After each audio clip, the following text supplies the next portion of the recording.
Welcome to January's chat. I'm so excited to see you guys. Let me get the chat stream going so that you guys can see what I'm seeing. Happy January. I cannot believe it has been 2 months since we all last got together. I don't know where the time went. Obviously, the holidays were here, and I hope you guys had an excellent time during the holidays with your family and friends. I also hope that your 2026 has gone off to a great start so far, and everything is working out well for you. I am plugging away as always, which is a lot of fun. Hi, how are you? Great to see you. So in case this is maybe your first time that you've joined us on a live chat, we started doing this, I'd say about halfway through the year last year. We start polling you guys what you would like me to discuss at the start of the month, and every Wednesday on in my Instagram stories, Facebook stories, you are able to you're able to vote on what we'll be discussing on that month's live. And then cold and snowy Indiana, yeah. I know. I'm in Vegas, so our high temperature today is 63. And as somebody who was born in Inglewood, California, Inglewood always up to no good. I'm just not used to it being colder than, say, like 72. 72 is still pretty cold to me. So 63 is really frigid, but I know from what I've seen on the news and photos that all through the deep south and up into Maine, you guys are freezing. A lot of snow, a lot of ice. So I'm wishing you guys safe travels on the road if you have to leave your house. And if you are home, I hope that you have power and warmth and food and water, and that you're getting through this winter season as best and as safe as you can.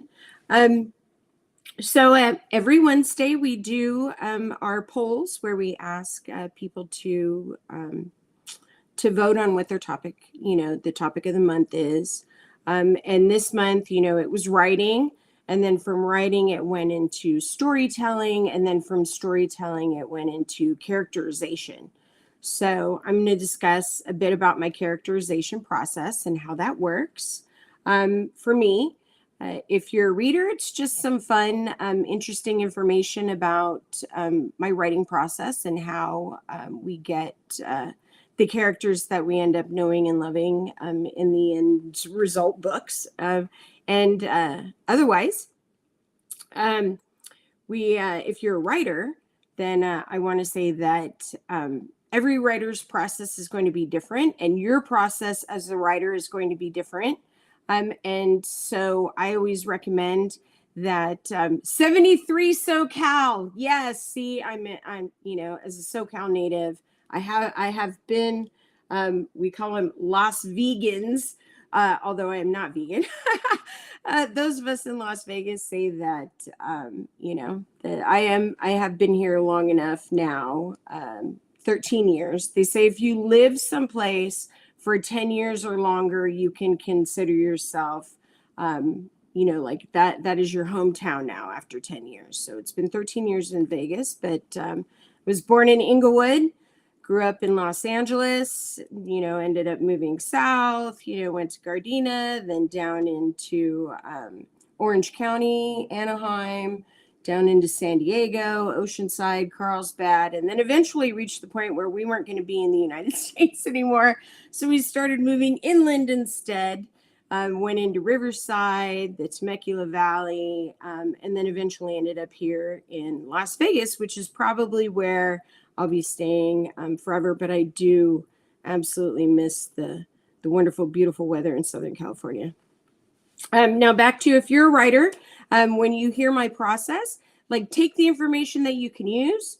Anything you can't use, throw it out. My writing process is, 20 plus years in the making.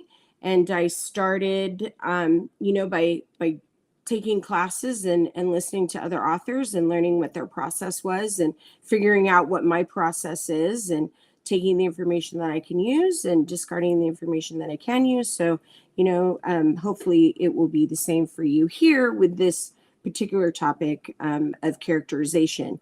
This is also an open forum, so feel free to ask questions. If it's related to the immediate topic, then I'll address it right away.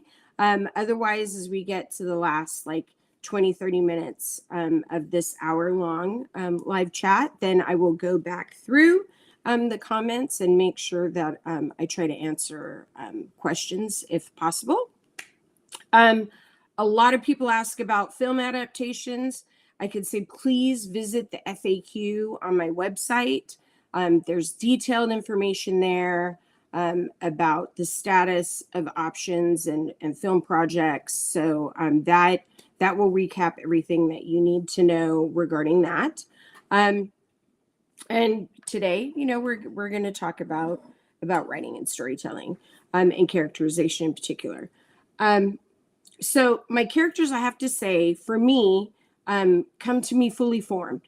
So some writers will actually, build their characters from the ground up 100% on their own. For me, it's almost like I call it kind of like channeling, where they tell me who they are and what their story is, what they're looking for, what their challenges are. And then from there, I will interview them literally with a pen and paper. And I will start, hi, Debbie. I will start asking them questions. Some characters are very easy to work with. Ava was very straightforward and upfront, and so is Ireland. Both of those women, and most of my female characters are very upfront. And that, hello from Italy. My dad lives in Italy, actually, in Montemagno, right outside of Pisa, and he's been there for decades now. It's always lovely when I get a chance to visit that beautiful country and see my dad. And so with the female characters, so easy. They're very upfront, very outspoken. I think that comes a lot, from me, because of course there's a lot of myself that's in my stories and my characters, and the women in my life.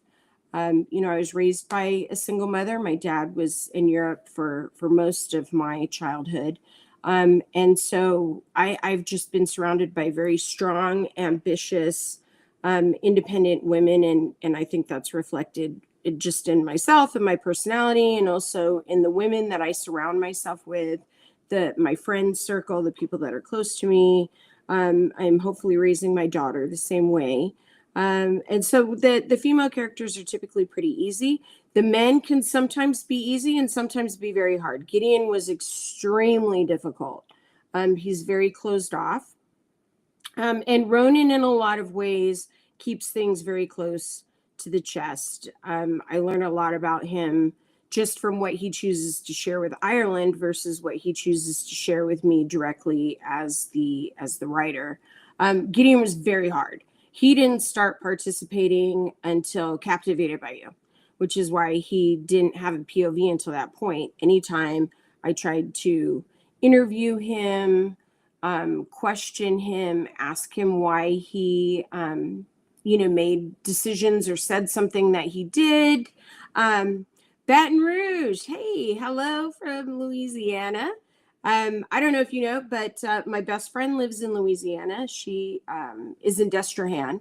And last March, I walked in the Irish Italian Parade in Metairie, and I will be walking in the Irish Italian Parade in Metairie again this year. So if that is something that you would like to drive down from Baton Rouge for, I would love to see you. I'd love to give out fun stuff to everybody that is lining the roads, and just a great time. I love Louisiana so much. And so when Ronan came to me with his soft Cajun accent and his Southern charm, I was just absolutely blown away by him. I am so excited to have such an amazing Cajun hero actually come to me and say, I'm ready for my story to be told, and I absolutely am interested in that Ireland girl. So I'm like, yay! Yeah, who isn't, right? She's such an amazing character. I have so much fun with her. So again, like, he came to me as he was, and I was just blown away by him. He is, I think he's very feral. He isn't quite tamed. He isn't quite civilized. And and that's part in the characterization process. When I talk to them, the first things I'm interested in, and I have to be very careful in how I approach it and how I interview my characters, because if I come on too strong, they tend to back off a little bit. And when that happens, and when they stop participating, the book grinds to a halt. So I really have to get them on board. But the most important thing I need to understand about them is what it is that they want that they don't have. And then I have to figure out why they don't have that yet. And 100% of the time, the reason why they don't have it yet is because their strength, their primary strength, is also their primary weakness. So what makes them that strong, powerful character, the personality trait that makes them who they are, is also their fatal flaw. And so when I find out, like, I'll be like, well, what are you good at? You always want to, start out with something positive. What are you good at? What are you proud of about yourself? What would you say are your strengths? And I'll write that down, and kind of explore that a little bit. I'll look at whether the heroine that they're interested in, is that gonna work for them? And the answer actually should be no.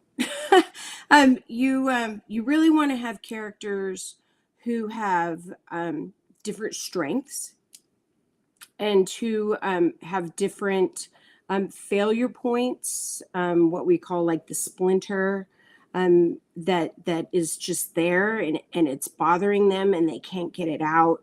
And that is really preventing them from focusing on the evolution that they need to be making as characters in order to become, worthy of the task that's in front of them. And if it's a romance, because of course not everything that I write is romance, although almost everything does have a love story to it, because of course nothing raises the stakes like a love story, right? You will sacrifice in ways for other people that you love that you would not even do for yourself.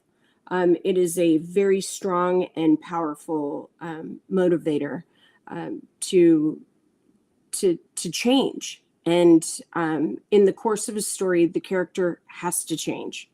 He cannot and she cannot be the same person at the end of the book as they were in the beginning. Otherwise, there's no evolution to the story. So, I'm asking them, what are your strengths? What are you proud of about yourself? What do you feel recommends you? And it's almost like a CV or like a resume. Sell me on you. Like what makes you the character that I want to spend the next year with? Or in a long running series like Crossfire or like Crossroads, where you have multiple installments of the story, I'm committing to spending years with you. I have to like you, and I also have to know what your weaknesses are. So then once we get to the strengths, I'll look at it and go, okay, like in Ronan's case, family is extremely important to him. This is a man who was neglected as a child, malnourished. He had to fend for himself, and he had to fend for his younger siblings who were too young to be able to do so. That is a tremendous burden to put on anyone, to ask a child who is not even capable and has not been taught by an adult how to be self-sufficient, being forced into a position of not just being self-reliant for themselves, but also to provide for younger siblings and learning that lesson on their own. So, Ronan's strength is his commitment to family and to protecting his family and to preserving his family. It's also one of his fatal flaws, right? He will find that sacrifice of self has actually whittled him down. And when he meets Ireland, of course, he realizes that there is something out there that makes him want to invest in himself and build himself. And Ireland, of course, has a similar commitment to family, and in some ways for similar reasons. Thank you. I'm glad you enjoy my work. That means so much to me. For Ireland, her family has been fractured as long as she can recall. There has been strain and stress and tension, friction within her family. And for her, she has taken on the role of trying to lubricate those friction points, to try to make sure that everybody has what they need, that everybody is communicating with each other and participating. And unfortunately, she's not getting that same level back. So that finding the strength, finding the primary strength that is also their primary weakness, finding out what they want, finding out why they haven't gotten it, which is always due to their own coping mechanisms and behaviors that are preventing them from reaching that goal. Characters, the most important thing I can say about characterization is it's so easy to focus on the things that they're good at and their positive qualities, but that is not a story. It's not. The human condition is one of struggle and one of sacrifice, one of trauma, one of rebuilding. The people that you meet in life that have that sense of strength and inner peace, those people that you are drawn to because they just feel like they have their shit together, those people have reached that stage due to struggle and overcoming that struggle. And so you have to really focus on that with your characters. And whether you build them from the ground up, as many, many, many authors do, or if your process is more like mine, where it feels more organic, where your subconscious is really working out these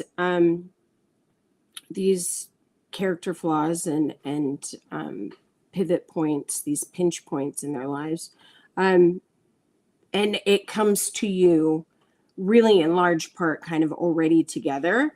Whatever your process is, focusing on what they do badly, what they're not great at, where they're sabotaging themselves with their own behavior is really the most important point to characterization. And the recognition that conflict is a primary driver of every story. It has to exist. That conflict needs to be both external.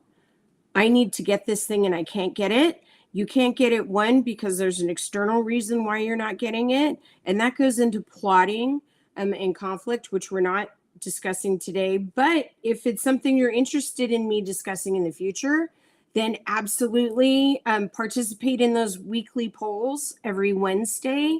And let me know what it is that you want to talk about. We'd be happy to discuss that. But we're focused on characterization today. So that external reason why they're not achieving their goal has to exist. but the internal one is really the one that we're focusing on today, and one that you really need to focus on when you're reading, when you're as a reader, when you're reading the book, recognizing those conflict points. Some readers have not understood, why isn't Ireland 100% on the side of her family, to the point where cutting off contact with Ronan should be easy. And there are some readers who have felt that way. They don't understand. This person is an antagonist for her family. This person is determined to destroy everything that her father loves. He's determined to destroy her father. Shouldn't it be easy for her to choose her father over Ronan? And the reason why it isn't easy is because Ronan is the one person in her life who believes that she is capable of defeating him. And I love that dynamic in their relationship. He's the only one that believes that she could take him down. And he respects that she is the only one capable of doing that. He admires her for being that person, and he encourages her to take those actions, which, you never want to get into a business deal where you're trying to take somebody over and you're encouraging them to stop you from doing it. But he is that guy, because he just respects her and admires her, understands her, sees her, appreciates her for who she is. Yes, thank you, Teresa. And so, in those cases, I think as a reader, when I'm reading a book, I'm looking at the characters from all sides, but I'm really also looking at where can I take you down? Where's the chink in your armor? And then I'm looking at the other character to say, you need to be able to leverage that when the time comes. Oh, thank you, Rita. I appreciate that so much. I was very fortunate as an up and coming aspiring writer to enter the romance genre, at a time, where Lisa Kleypas is writing the most amazing historical romances. Nora Roberts is writing the most amazing romantic suspense, long-running series. Linda Howard, Jude Devereaux.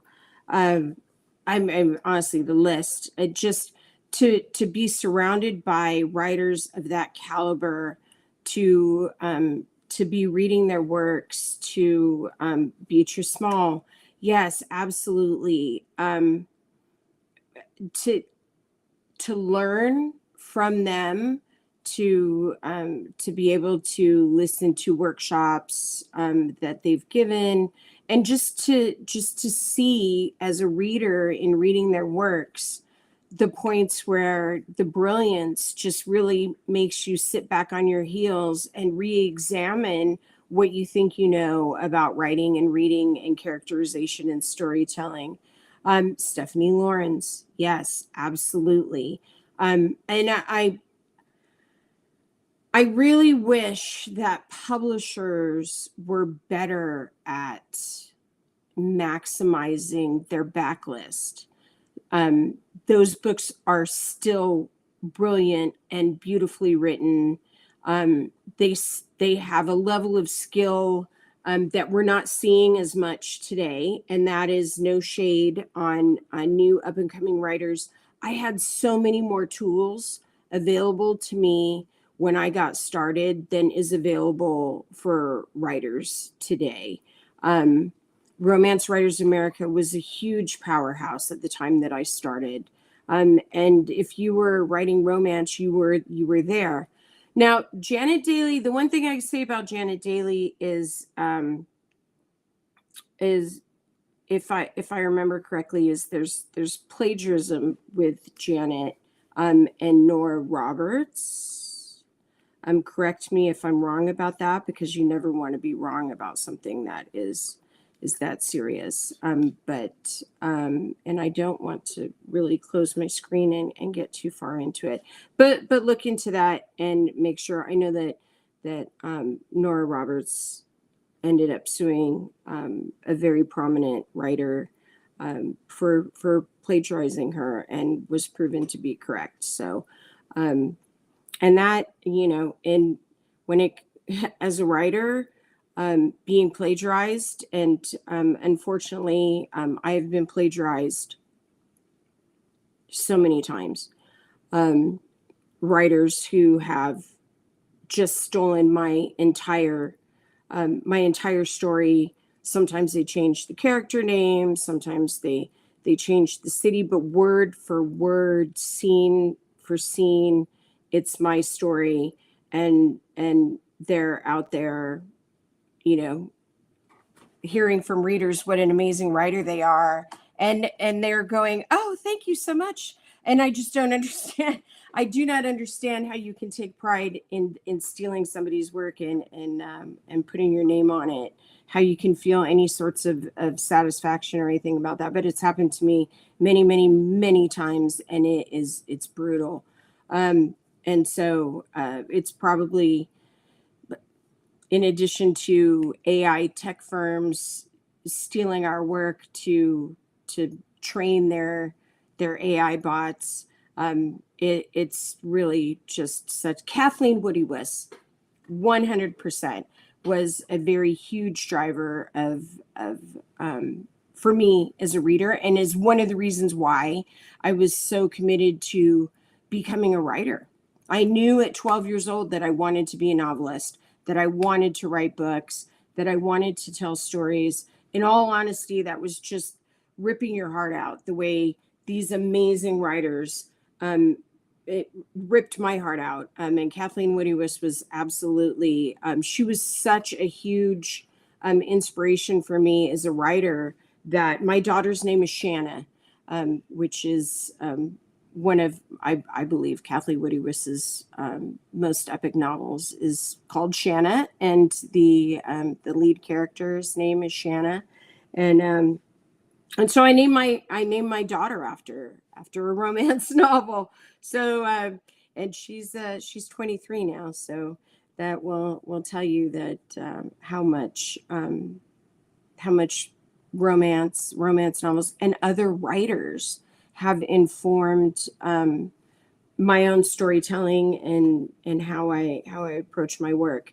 And universally, the best stories are the ones where the flaws of the characters are vital to understanding them. Joe Beverly, yes. Susan Johnson. I was such a young writer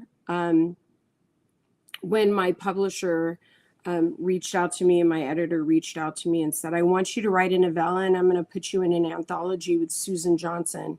And that was just huge for me. It gave me the opportunity to be in a work that book is called Perfect Kisses. And you can still pick it up today. And the story in there, Mischief and the Marquess, has been reissued now in a book called The Arrangement. So if you picked up The Arrangement, just know that the story is the same as the one that appears in Perfect Kisses. But yeah, being included in an anthology with Susan Johnson was one, a huge like sign of like an endorsement from the publisher, that they anticipated that I was capable of doing good things and being introduced to a wider audience. And I'm so grateful to Susan for writing a story that I was able to write a story adjacent to and be published with her. Not a lot of publishers do anthologies anymore. I think it's unfortunate, because when I start, again, as I was saying earlier, there were so many tools available to me as a young writer that are not as prevalent today. One was publisher support. print advertisements in magazines like the Romantic Times magazine that were common. I was getting full page ads for my books as a young writer with, selling just a few thousand copies, of each book. But that was normal back then. Publishers invested more in new talent and building new talent, growing new talent, putting them in anthologies with bigger authors, with bigger audiences to give you exposure to more readers, that they would take a chance on you. Johanna Lindsay, yes, Johanna Lindsay was huge for me. And she's actually, if you aren't familiar with anything that I've written outside of Crossfire or Crossroads, I write science fiction romance, I write historical romance, I write futuristic romance, I write fantasy romance, urban fantasy, thrillers, romantic suspense, all that. Johanna Lindsay is really the author that taught me that I could write anything that I wanted to write, that I could tell any story that I wanted to tell, because she was writing science fiction, she was writing historical, she was writing contemporaries, she was writing like stories with shakes and like sci-fi warriors and Vikings, everything. And I just loved that she was doing all of that, because when I started, your publisher wanted you to write one thing and stick to it, right? So the very first story that I sold was historical romance, and my publisher wanted me to just continue to write historical romance. But I had a fantasy manuscript, I had a paranormal romance manuscript, I had a romantic suspense manuscript. I wanted to sell all these other things, and I had written them because Johanna made that seem like something that I could do. And so in the end, the way that I got around that, Dara, joy, absolutely. The way I got around that was just by taking on multiple publishers. I'm writing historical romance for this publisher, I'm writing contemporary romance for this publisher, paranormal romance over here, urban fantasy over here. I had to piecemeal my catalog across all the major publishers in order to be able to write all the things that I wanted to write. Now that barrier has really come down, and you'll see writers, you've got Allie Hazelwood, who's writing contemporary romance and is known for writing contemporary romance and is also writing paranormal romance, with the same publisher. When I got started, that wasn't something that was possible. And so it's great to see that has changed, but then other things, have really, a lot of the framework and support that I had as a young writer is really not there anymore. A lot of authors are really just trying to figure it out themselves. And learning how to do things from Google searches and Discord forums and so forth. And we're doing the best we can with what there is. But I would really, really, really love to go back to more in-person big writing conventions where writers can get together and really learn from each other in person, to be able to ask those questions in person. I think it's very important. The rest of the Renegade Angel series, I would love to finish the Renegade Angel series for a lot of different reasons, right? One, that is part of the Dominion universe that I have, which includes the Marked series. So you have the Marked series of books, and then that world expands in the Renegade Angel series, and I would love to continue with that. I am at this point hoping to revert the rights to that series from the publisher. Of course, publishers fight that tooth and nail to revert your rights, but I have been successful in reverting some of my rights in the past. I hope to be able to revert the rights of that series. And if so, I would love to be able to finish it and finish the last book. So, fingers crossed that I would be able to do that. That and the Dream Guardian series. Now, the Dream Guardian series, I'm not going to be able to revert because the publisher is very good at keeping that series in print. And so that one is a little bit harder, but there is hope for the Renegade Angels, and fingers crossed, I'll be able to get those rights back. And so if any of you are new or aspiring writers, I strongly, just with everything I have, do not ever sign any publishing contract that gives up the copyright to the publisher or gives rights to your work to the publisher in perpetuity. You always want there to be some sort of reversion clause in there, whether that kicks in with time. After 7 years, 10 years, the rights automatically come back to me, or whether that's based on sales. If you stop printing the book, which in the case of the Renegade Angels, that book is not being printed anymore. You can buy the ebook, but you can't buy it in print.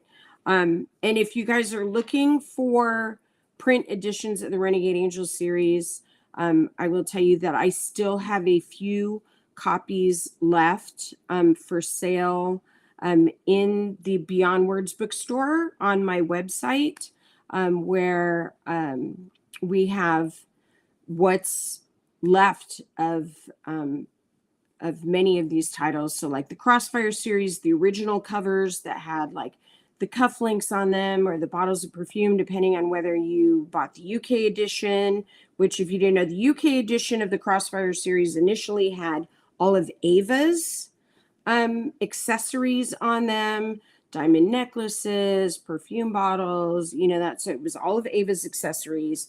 The US North American editions of the books are the ones that had all of Gideon's accessories on there, his pen, the keychain that Ava gave him, cufflinks, that sort of thing like that. Those books are no longer in print. So the only place they exist in brand new first edition unread form is in my personal bookstore.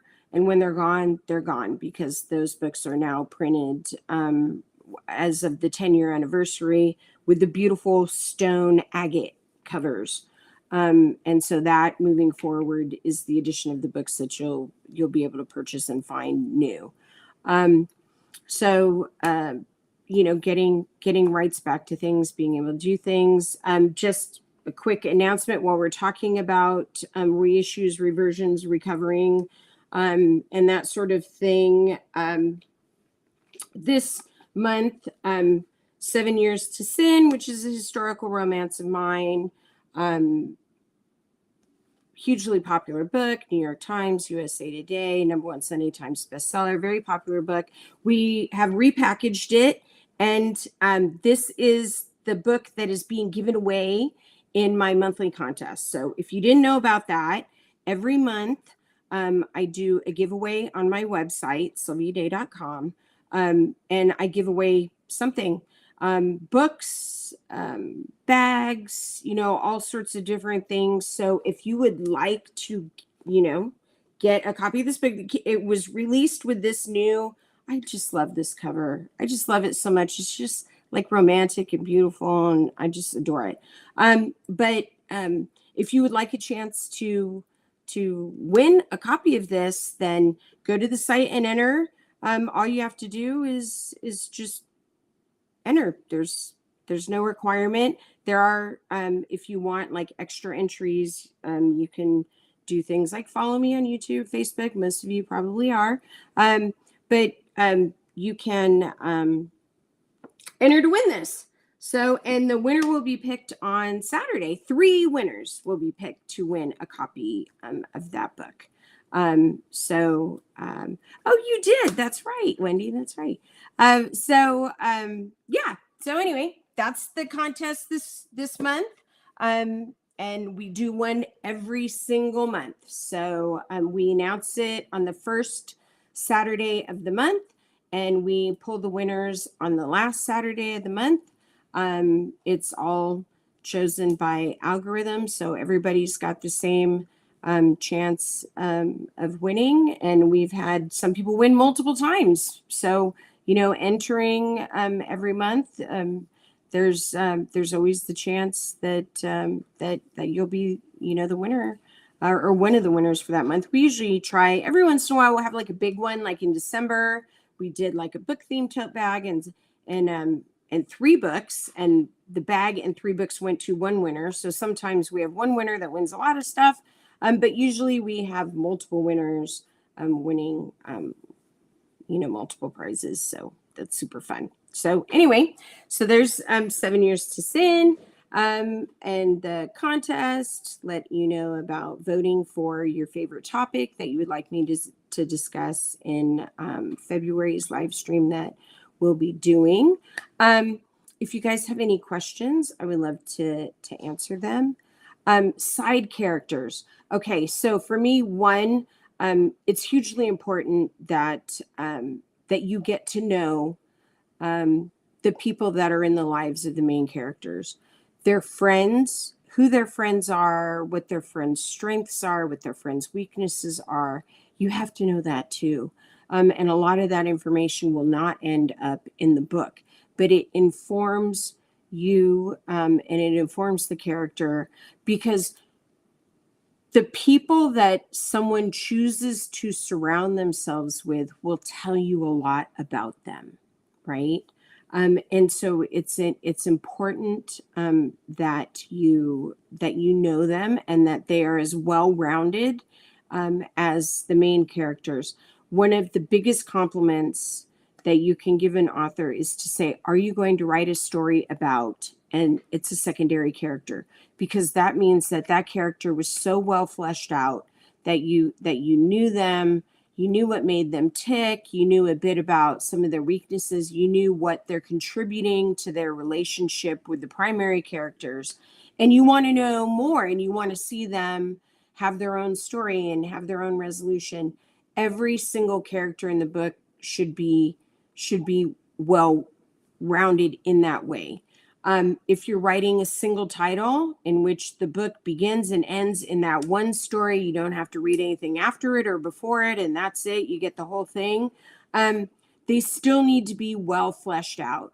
If you're writing a long running series, which I tend to do, like the Mark series, Crossfire, Crossroads, Blacklist, as you can see as a writer, when I love my characters so much and I enjoy spending time with them so much, and they typically have a lot that they're trying to overcome and resolve. It takes multiple books. Those secondary characters become even more important because they'll be on the page for whatever brief amount of time they're on the page, but then you'll realize, oh, that weakness that they have, or that strength that they have, or that relationship that they have with the main character, that actually pertains in book 3 or 4. And I didn't realize it when I was writing book 1. I like to think that the characters knew it, and the characters really asserted themselves and put themselves forward and knew that they were going to be able to participate in a very real and authentic and important way eventually. But I didn't realize it at the time. Having fully fleshed and well-rounded characters are really important in that respect as well. But the primary thing is they will, without putting it into words, tell you more about the main characters just based on their relationship with them, right? So when you sit down and you see Chris Vidal Sr. have a private conversation with Ireland, you start to understand that while he is a deeply flawed individual and is someone who is not great with the numbers column of running a business. We all have our strengths. His is more creative. It's less financial. When you see him interacting with Ireland, you start to understand that he means well. And that's important to know, but you also get from that interaction that in some ways Ireland has been parenting the rest of her family since she was a small child, right? She's the one that's kind of been micromanaging situations, conversations, gatherings, get-togethers. You can imagine that holidays are probably exhausting for her because she's trying to keep the peace and to be that lubrication for everybody else. And why she feels the need to do that. You're getting that from brief 3 to 4 page moment between her and individual characters, right? You see that she's very close with Christopher. Why is she very close with Christopher? Because they're the same age. They had the same experiences. They grew up in that same point in time. But he also feels that being slightly older gives him an edge, which may not necessarily be giving him, right? Secondary characters are vital. In determining those side characters, I interview them just the way that I interview my primary characters. I will not spend as much time with them in interviews. I never stop interviewing characters. I will stop when a scene comes up and go, hey, wait. I actually wouldn't have expected you to say that or do that. Like, what made you come to that point? Why did you decide to do that? And really examining, like, why didn't I see this coming? What was it apparent? Is he acting out of character? Is she acting out of character? Why would they act out of character? All of those questions, I mean, constantly like looking at that. One thing I could say is with any character, main or secondary, knowing their flaws, the things that they are not good at, is way more important than knowing what they are good at. And so you really have to get to that. And there's a level of trust that comes with them revealing that amount of information to you about themselves. Like I said, Gideon was not down for it. He would only let me see him through Ava's eyes. And of course, Ava is biased when it comes to him. So you're going to get what we call unreliable narration, right? The way that she sees him is obviously very different than the way that Brett Klein sees him, is very different from the way Christopher Jr. sees him, is very different from the way Elizabeth Vidal sees him. And so when Gideon is saying, Ava will keep you updated, it's like, yes, Ava is going to keep me updated, but Ava looks at you with rose-colored glasses. So I also need you to be honest about what she's romanticizing when she looks at you because she's in love with you. Like, she's not going to tell me everything because she's not seeing everything. So, and you have to keep that in mind, is depending on who is the point of view of the character that you're reading that scene is, you have to understand that aside from third person narration, and third person narration, if you don't know, is where it's like he said, she said, versus I saw, I heard. Third person narration is where you have the overarching narrator, which is the writer, giving you the full perspective of the scene. At that point, you're losing the unreliability, right? Because you're not looking at it through a character's eyes. This is a reliable relaying of the events in the story. First person narration where I saw, I heard is always unreliable, 100%. You have to take everything that person is telling you that they saw, heard, felt with a grain of salt. Because they are not going to see everything from a complete and total perspective. So part of characterization is choosing which point of view to tell the story in, and recognizing that if you choose to tell the story in first person narration, like Blacklist or the Crossfire series, that the story you're getting is unreliable because it's being told to you by one character and their thoughts and feelings about that scene. versus third person narration, where the author is telling you what happens. And you can trust that the author is telling you everything there is to know. Side characters, Hester and Michael from 7 Years to Sin. Yes, no, absolutely. I loved Hester and Michael in 7 Years to Sin. Hester has a very rough road, and you can see how two sisters raised in the same sort of abusive environment as children, how their choices as adults were impacted by that childhood, and how one of them was able to find a way out, and one of them just found a way to perpetuate the same cycle of violence. And so telling Hester and Michael's story has long been one of my goals. It wasn't until recently where I was able to extricate myself from contractual obligations that prevented me from writing historical romance for anyone aside from the initial publisher of my historical romances. And so that is a recent development.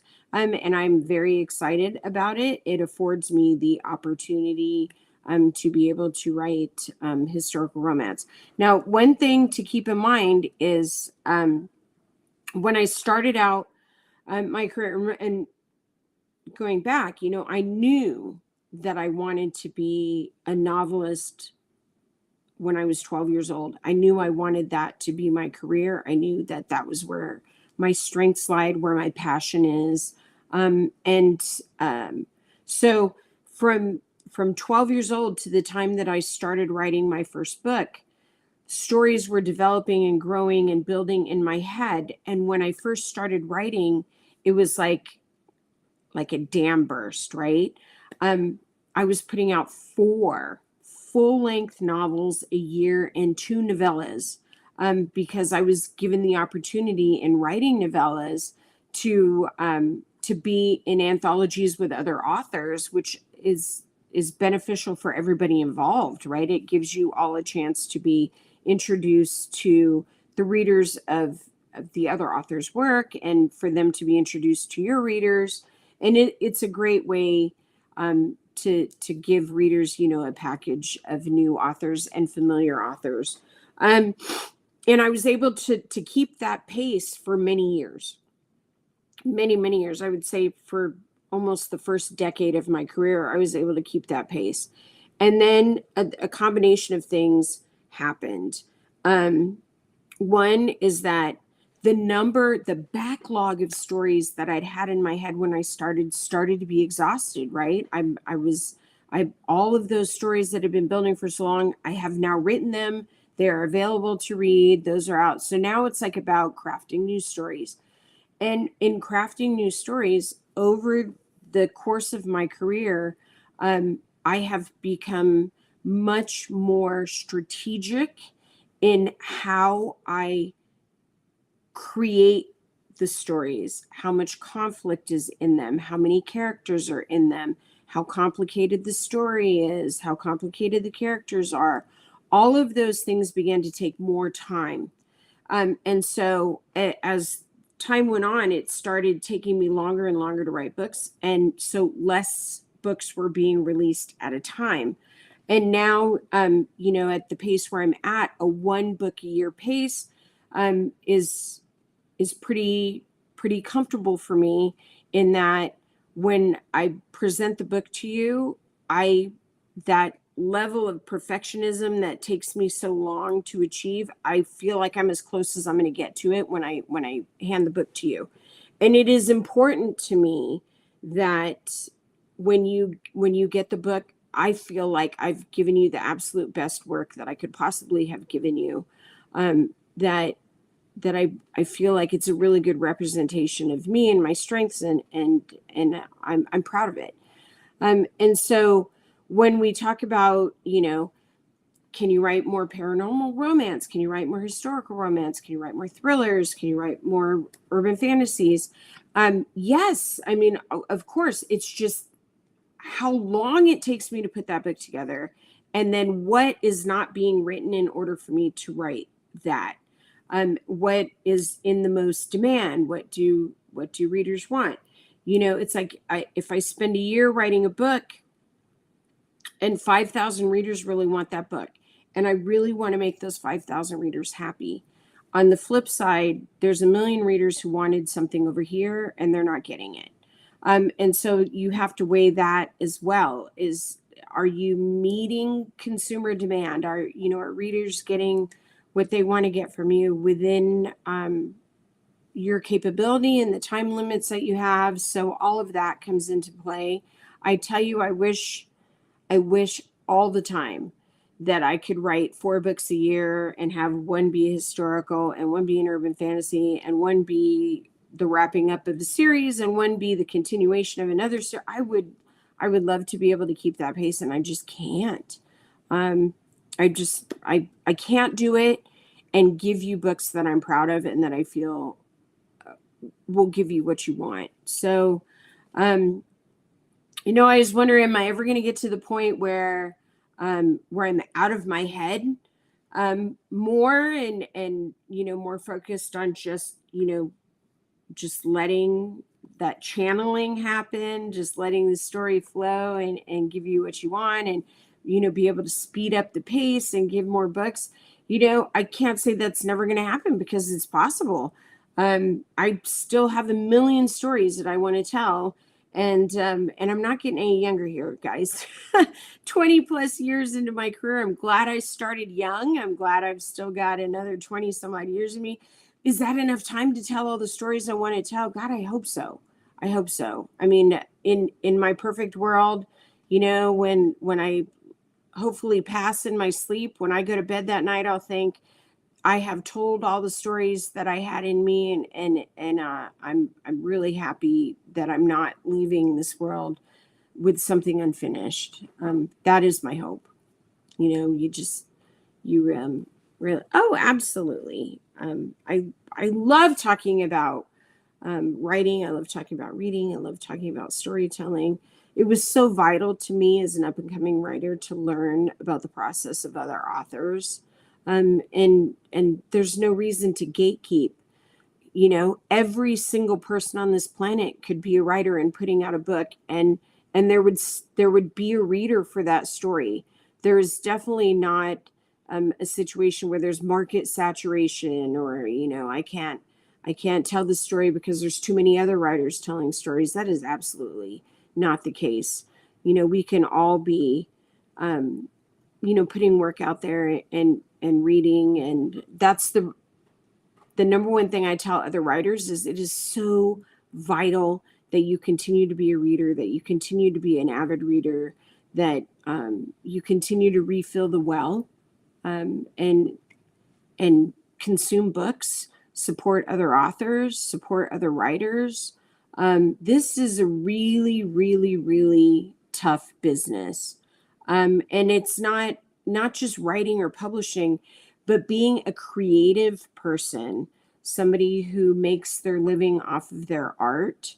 The biggest difficulty with that is that everyone around you, aside from the consumer, which I'm using the word consumer instead of reader because this relates to musicians, this relates to sculptors, to painters, to writers. If you are in a creative medium, right, where you are creative something, the person who is the person who is acquiring that, who is buying that, who is adding that to their collection, their consumer, right?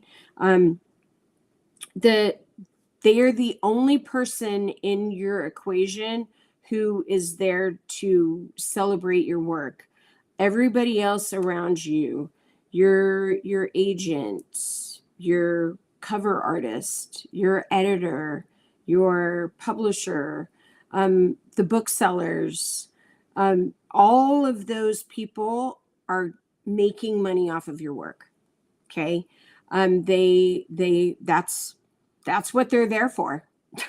I mean, and you hope and you pray that they're earning the money that they're making off of your hard work. And it's hard as a creative because that is a totally different skill set from the business side of the relationship, but you have to be equally skilled on the business side. You have to be ruthless here where you're vulnerable on the creative side. Um, it, you those it's so oppositional, those two hats that you have to wear, the business side and the creative side. But that business side has to seriously examine whether the people that are surrounding you, that are making money off of your hard work, off of your skill, whether they are earning the money that they're making off of you or not. And unfortunately, most authors find that the publisher is not earning the amount of money that they're making off of their work. They're not contributing the marketing plans, the promotional plans, the advertising plans that would support the amount of money they're generating. Their sales teams are not selling that book into booksellers with the robust amount of attention that they're giving to their top bestsellers. And you have to, did your agent do absolutely everything they possibly could have to get that book in the hands of the right publisher, or did they just go with a publisher that they already talk to all the time anyway, and that it's maybe not the best deal that you could have gotten? Maybe the contract terms weren't negotiated well. Maybe they don't have a great legal team that made sure that that contract is designed to protect you, not just now, but 5, 6, 7 years from now when the publisher is focused on another author. And they're not your book is forgotten. It's 7 years old now. It has a 7-year-old cover. Trends have changed. People don't like that kind of cover art anymore. Is the publisher willing to invest in changing that cover so that it can appeal to a new audience? Is your agent pushing the publisher to make those sorts of changes? Are they fighting so that you can get your rights reverted so that you can do something with it?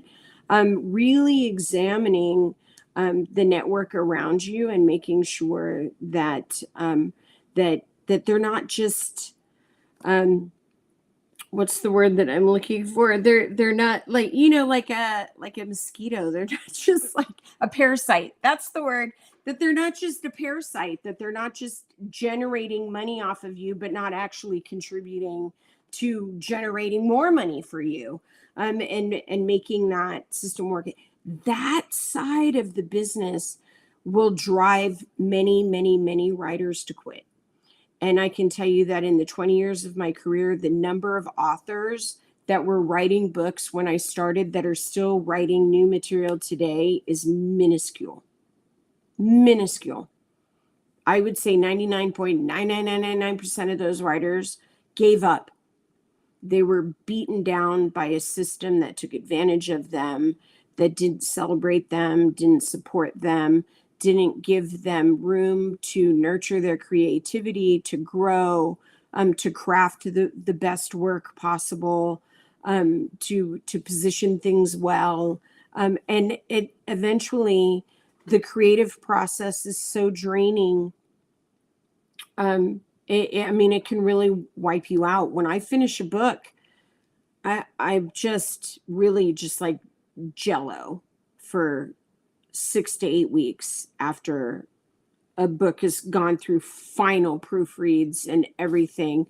Just the amount of yourself that you pour into that work, and being drained like that, and then to have that work just not be treated well by those around you can drive a lot of people away from this industry. And so, it's really important that as writers and other creatives that we're supporting each other, that we're uplifting each other, that we're not gatekeeping each other, that we're trying to help each other grow, because it's selfless. And in this business, everybody around you is 100% selfish because they're all in there to make money off of you, except for your consumer, your reader, the person that's buying your music, that's buying your art.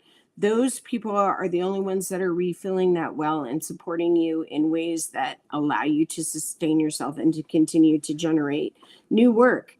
And so it's really important, I believe. It's why I have served on the Authors Guild since 2016. Why I served on the board of directors for Romance Writers America. The more that I can give back to this community and help writers empower themselves and to grow, the better the ecosystem is for all creators. And I think that's something that is worth doing. And it recharges me too. What I got out of my mentors and the authors that inspired me early in my career is what sustains me today. And hopefully, if I can help another author find what they need so that they continue to produce new work and put new work out there, that benefits all of us in every way possible. So now that I've just talked forever, sorry about that. Do you guys have any questions about anything that I can answer? Any burning questions? We are at the end. I can't believe it's been an hour. It's been a little over an hour. So, well, Teresa, that means that you have been a part of my life for over 20 years, and that so marriages don't last that long. So thank you so much for being here with me from the beginning, for continuing to be here and continuing to support me in my work and to share these characters with me. I mean, what a sad and lonely place it would be as a writer to have Gideon and Ava in here and not be able to have that be a mutual friend that you and I both have, that we can talk about, gossip about, and support and root for, and get frustrated with when they do things wrong. It's vital. I'm so grateful for you. Thank you. So, okay, with that, now that I've monopolized your time for an hour, I hope that you got some insight into at least how my characterization process works. And we'll start polling for February's live chat next Wednesday. So I would love to hear from you about what you would like to discuss, and what how we can how we can have a great chat next month. And don't forget to enter the contest if you haven't. I would love for you guys.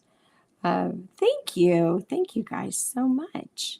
All right. So I love you. Have a great rest of January, and I look forward to chatting with you, of course, every day on social, but especially live on the last Wednesday of February, which will be we're getting really close to the release of Elusive. I'm really excited about that. I try not to tease you guys too far in advance because I know that sometimes that can be painful, but we'll start seeing that. Start seeing those teasers and experts coming up. And I wish you guys a lovely end of January. Stay warm, stay safe, and I will see you in a few weeks. Okay. Bye.